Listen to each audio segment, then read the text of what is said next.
Jadi di pertemuan ketujuh kali ini agendanya saya akan menyambung tentang report ya, karena grafik sudah diberikan minggu lalu. Tapi ada beberapa hal juga yang baru, yaitu connect ke database di grafik. Kalian bisa lihat di modul yang sudah saya sematkan di sheet materi. Oke, saya akan bahas kedua hal ini kembali tentang kenapa kedua hal ini penting ya. Report sendiri ini digunakan untuk menyajikan data secara tertulis atau tabel, ya. Karena bentuknya tabel, biasanya dalam bentuk laporan, misalnya laporan penjualan, laporan nilai. Nah, report ini kan PDF atau Excel, berarti bisa dilihat oleh orang di luar dari yang harus login ke web gitu, atau tidak harus mengakses webnya untuk melihat data yang ada di website tersebut, ya, karena berupa output file lain. Sedangkan grafik ini kan disematkan di dalam webnya, artinya biasanya diakses oleh pengguna website tersebut, user khusus tertentu yang harus login, atau at least di halaman utama dari si websitenya. Gitu ya. Nah, misalnya di toko online, kalau laporan transaksi itu bentuknya PDF gitu ya, karena misalnya disampaikan ke ownernya gitu ya, atau disampaikan ke untuk laporan pajak gitu, misalnya diupload lagi di sistem lain.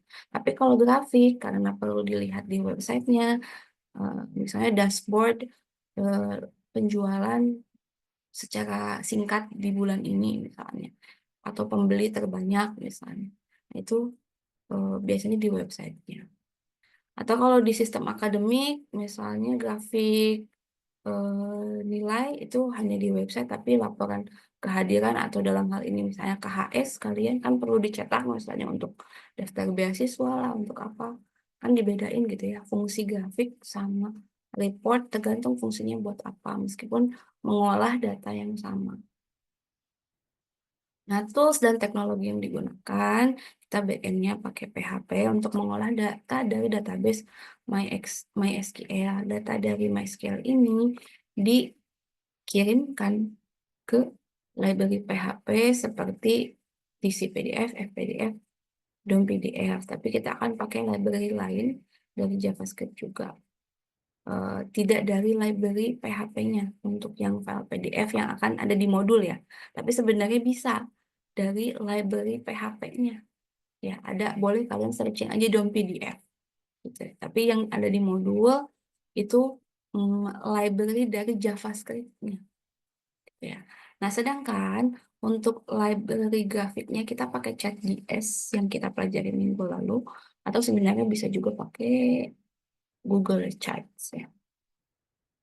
Nah, cara kerjanya si grafik ini, PHP-nya sendiri kan ngambil data dari database, dikirimkan dalam format JSON, lalu JavaScript sendiri membaca data JSON itu dan ditampilkan lewat salah satu library-nya ChatJS.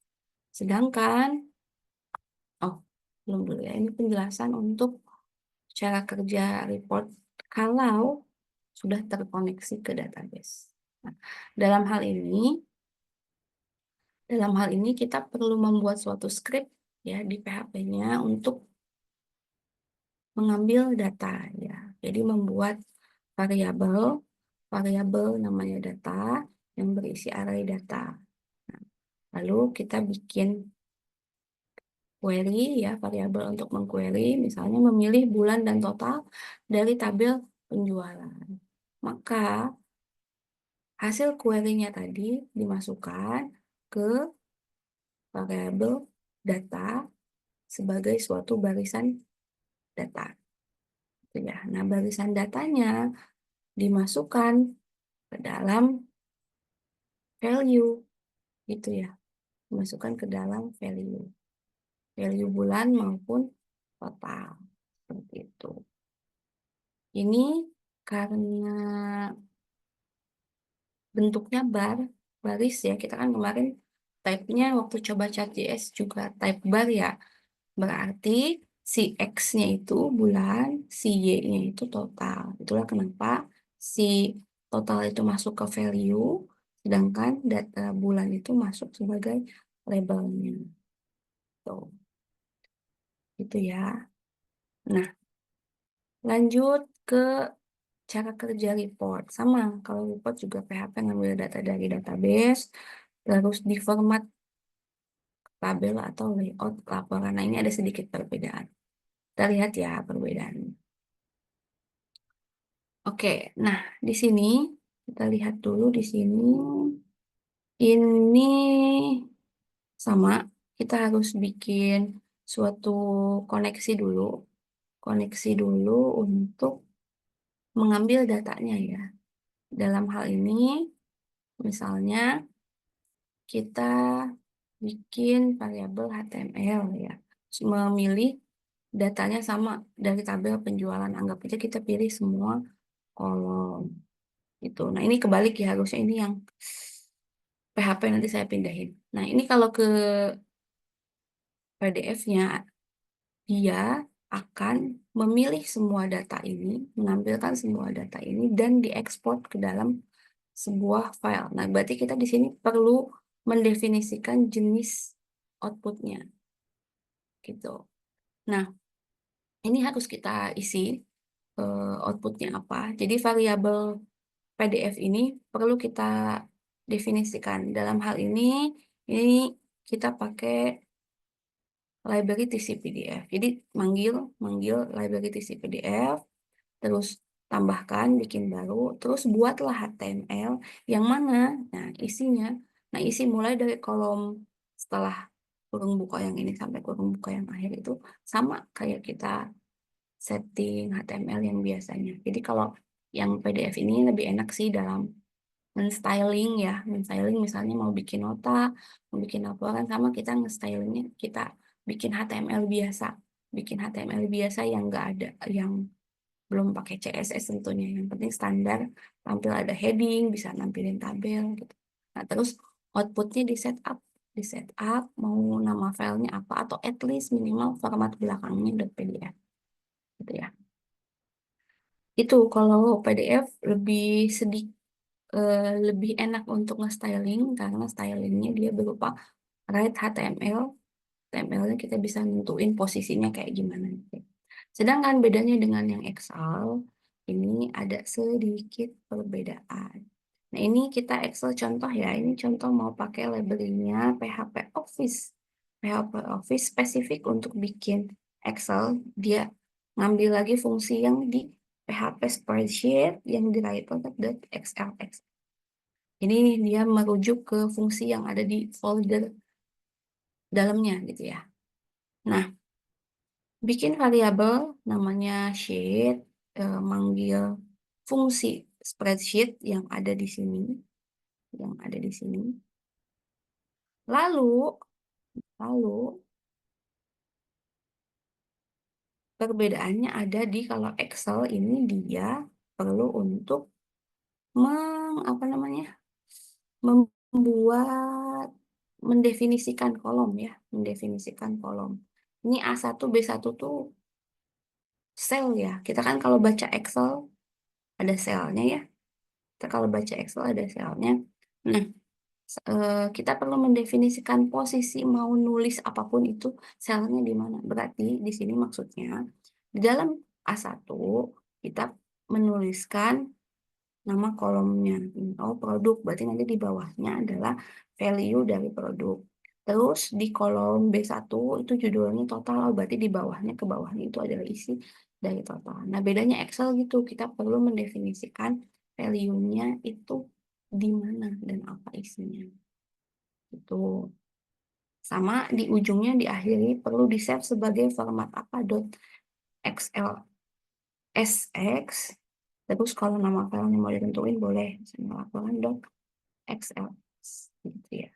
Nah, bedanya itu sih kalau misalnya di Excel mungkin kita stylingnya tidak bisa sebagus kalau PDF karena PDF masih bisa write HTML. Tapi kalau yang ini kita perlu menentukan posisi datanya ditulis di kolom mana. Ini contoh aja dari kolom yang paling atas ya, A1 B1 kan berarti yang paling atas kiri atas gitu. Tapi kalau misalnya mau ditulis kolomnya mulai dari A5 misalnya ya, A5 terus B5 boleh. Berarti yang A1-nya dibikin tulisan judul gitu. Misalnya eh, A1 laporan penjualan bla bla bla gitu. Boleh, berarti value-nya mulai dari baris keempat atau kelima gitu. Boleh, kayak gitu. Berarti ya kita menentukan posisi sel datanya aja. Sedikit perbedaan antara PDF dan Excel seperti itu. Ya, oke. Lanjut kita ke masalah-masalah umum yang sering terjadi di antara PDF maupun Excel. Karena sudah dimudahkan, kita tinggal pakai library-nya, tapi bukan berarti tidak ada problem. Nah, masalahnya ini salah satunya ada ketika datanya terlalu besar. Kalau misalnya laporan bulanan isinya ribuan baris, maka server jadi lambat atau crash. Solusinya gimana? Batasi data per halaman, gitu ya, per halaman pakai pagination atau menggunakan filter tanggal. Misalnya lihat laporan minggu ini aja, bulan ini saja, hari ini saja. Caranya gimana ya? Berarti bikin variabel tanggal awal dan tanggal akhir. Di mana biasanya parameter awal dan akhirnya ini kita dapatkan dari date picker, atau drop down misalnya. Kalau bulan kan drop down, pilihan bulannya aja. Kalau spesifik ke tanggal pakai date picker.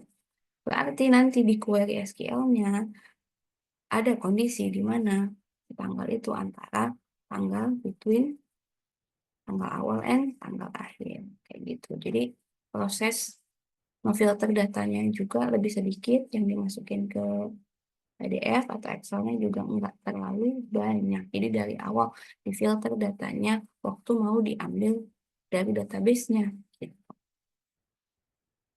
Masalah kedua, kalau misalnya format laporannya berantakan gitu. Dalam hal ini misalnya contoh yang panjang apa ya? Alamat misalnya, alamat itu kan bisa sampai 100 karakter ya linknya gitu. Kalau kita ngikutin satu row itu panjang ke kanan terus gitu, ya habis lah ya satu apa halaman itu untuk apa tampilin data alamat aja. Nah, terus caranya gimana? Berarti mengubah teks panjang menjadi multi-line, gitu ya. Seperti itu.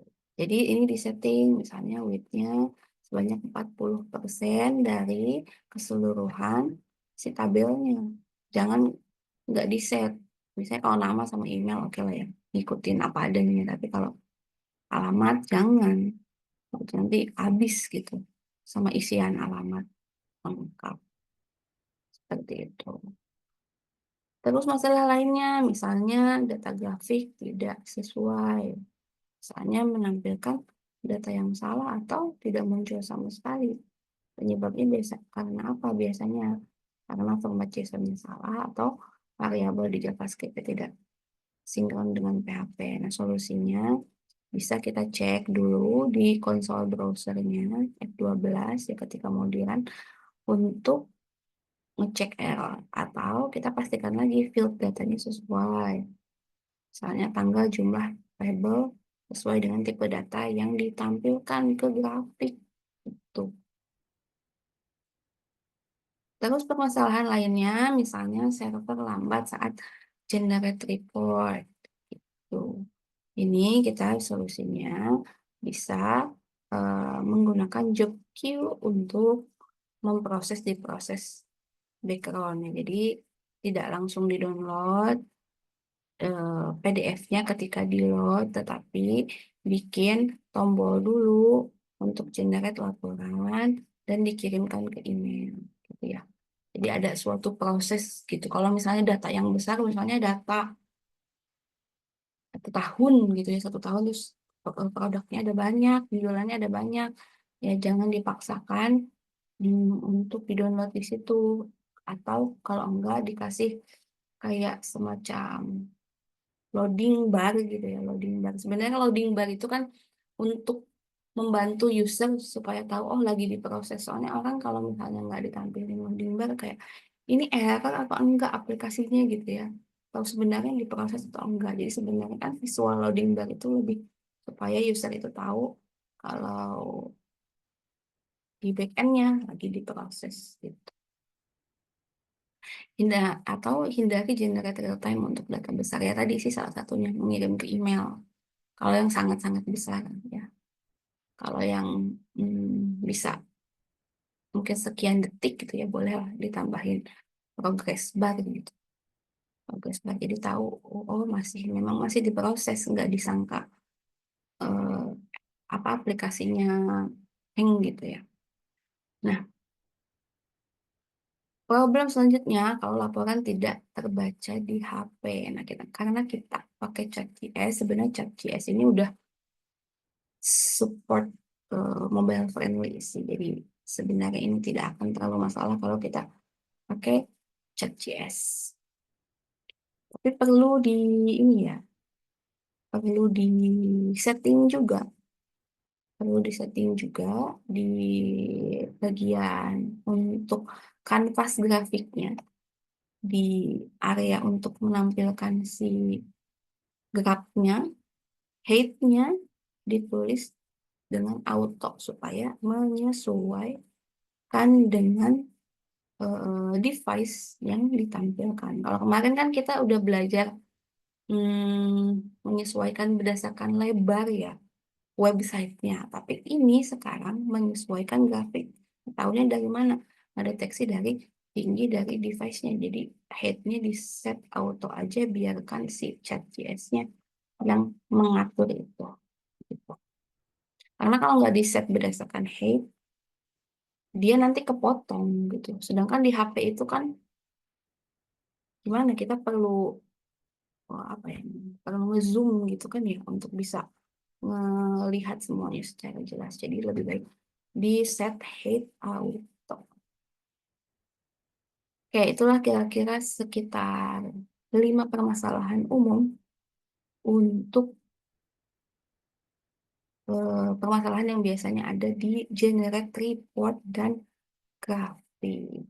Ya, best practice-nya sebaiknya kalau misalnya mau menampilkan data di laporan, eh, jangan langsung bikin tombol generate, tapi sebelum tombol generate itu dikasih filter data dulu, misalnya by kategori lah, tanggal lah, gitu ya. Terus kalau ekspornya itu boleh ke PDF, boleh ke Excel. Dan batasi siapa saja yang bisa mengakses laporan. Artinya keberadaan tombol generate generate report tadi, mungkin kalau kalian udah nanti di final UAS gitu ya, kan udah ada beberapa user, karena yang di UTS belum saya wajibin. Kalau nanti UAS diwajibkan, berarti tidak semua mendapatkan akses generatan file yang sama, meskipun sama-sama laporan. Seperti itu. Oke, sisanya yang ini secara umum melakukan testing setiap ada kali perubahan atau data. Ini dicoba aja. Yang terakhir adalah menyimpan histori laporan untuk keperluan audit. Nah, ini artinya memungkinkan untuk bisa meng-generate report dari waktu yang sebelumnya. Seperti itu. Oke. Sampai sini ada yang mau ditanyakan dulu mungkin tentang sekilas apa itu generate report dan grafik. Ada yang mau ditanyakan? Jika tidak ada, kita lanjut ke ini ya. Modul dulu ya. Modulnya tidak dikerjakan sekarang sih karena target saya sebenarnya untuk progres ya. Untuk progres. Jadi ini saya modulnya mau sekilas aja nanti tapi dicobanya sendiri aja ya. Oke, saya close dulu.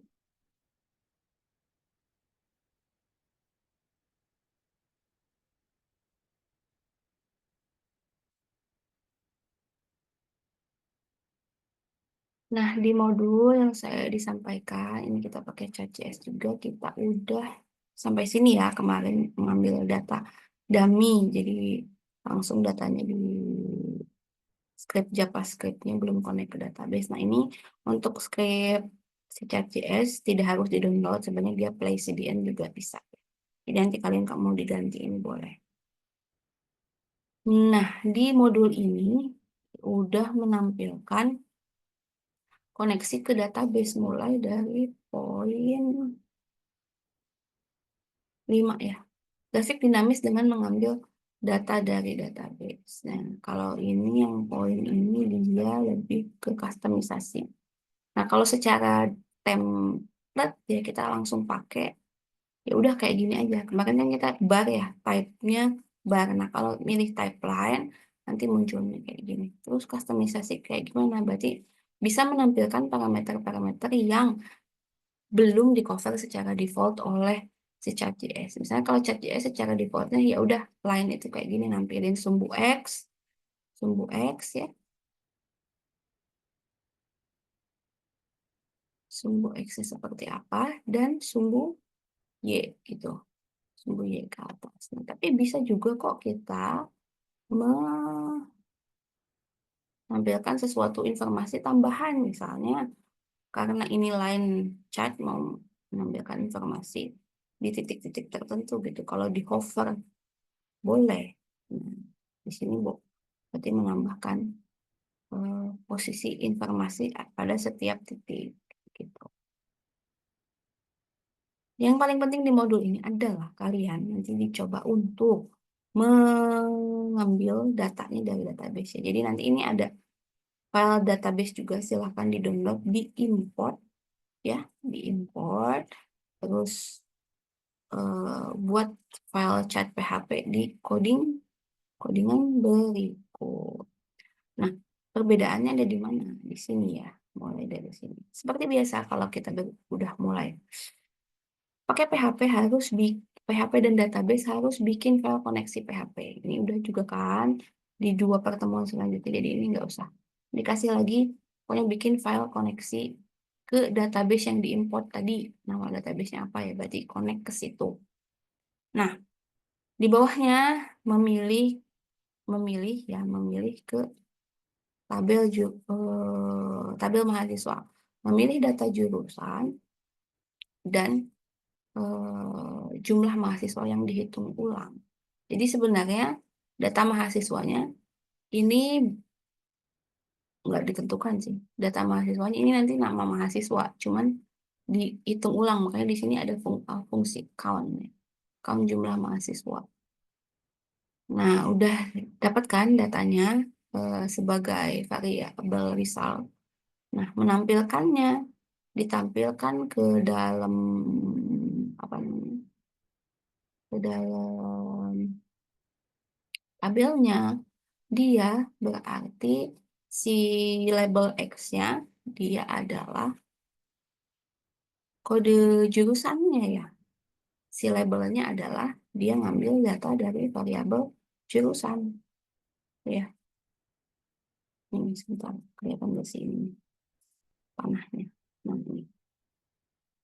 Ngambilnya dari labelnya ngambil dari si jurusan. Sedangkan Y-nya, label Y-nya itu nilainya, eksis Y-nya itu dia ambil dari jumlah ya,